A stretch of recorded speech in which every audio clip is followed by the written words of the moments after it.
వక్రీకరిస్తే ఇంకో 100 ఏళ్లైనా బీసీలకు న్యాయం జరగదని అన్నారు సీఎం రేవంత్ రెడ్డి. ఏ రాష్ట్ర ప్రభుత్వం ఇలాంటి సర్వే చేయలేదని అన్నారు.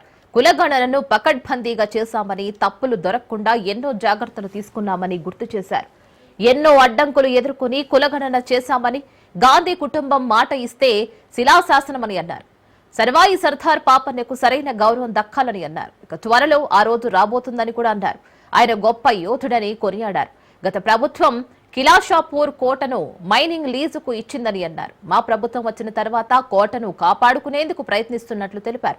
ఆగస్టు 18న సర్వాయి పాపన్న 375వ జయంతి సందర్భంగా సెక్రటేరియట్ ఎదురుగా ఉన్న స్థలంలో విగ్రహం ఏర్పాటుకు శంకుస్థాపన చేశారు.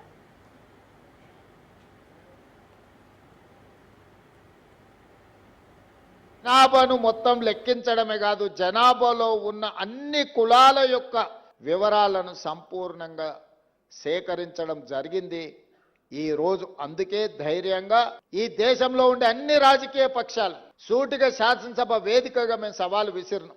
మేం కట్టిన లెక్కలో ఒక్కటైనా తప్పుంటే చూపించండి, మేము ఖచ్చితంగా చేసిన తప్పుకు క్షమాపణ చెబుతాము. కానీ మేము చేసింది 100% కరెక్టు. మీ రాజకీయ ప్రయోజనానికి ఈ కులగణనను తప్పు పట్టకండి.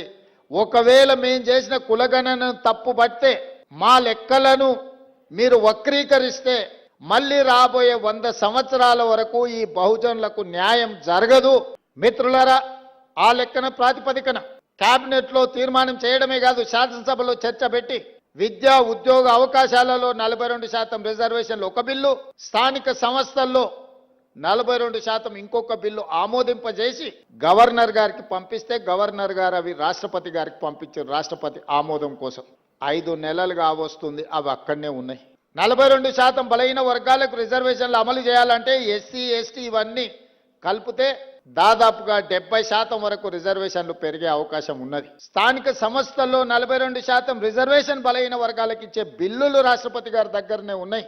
చంద్రశేఖరరావు గారు తెచ్చిన చట్టం ఈరోజు 50% లోపలనే రిజర్వేషన్లు ఉండాలని ఏదైతే చేసిండో దాన్ని తొలగించడానికి చేసిన ఆర్డినెన్స్ కూడా ఈ రోజు కేంద్ర ప్రభుత్వం దగ్గర, రాష్ట్రపతి గారి దగ్గర చిక్కుకున్నాయి. నేను ఆరోపణలు చేయదలుచుకోలే, నేను విమర్శించదలుచుకోలే, కానీ సమస్యను పరిష్కరించే శక్తి వాళ్ళ దగ్గరనే ఉంది. ఈ రోజు అడ్డుపడుతున్నది కిషన్ రెడ్డి గారు, మోడీ గారు.